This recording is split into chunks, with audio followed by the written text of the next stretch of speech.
دویمه طریقه دا ده چې بعضې خلک داسې کوي چې ګول ځان له سیټ کې او خپل د ریسورسز مطابق خپل یو کار شروع کې او یو ماډل جوړ کې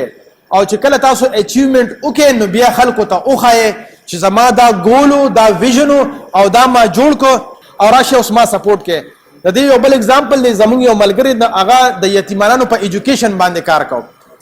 نو چا نه سپورټ کو نو هغه داسې وکړو چې په خپله به د څو ملګرو سل روپۍ به یې جمع کولې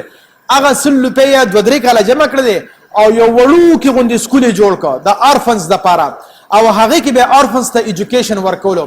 نو بیا د هغې نه وروستو یو څو کاله وروستو خلک راوغوښتل چې زما دا آیډیا 3 کاله مخکې وه چې زه به د آرفنز سپورټ کوم او اوس چې کوم دی ما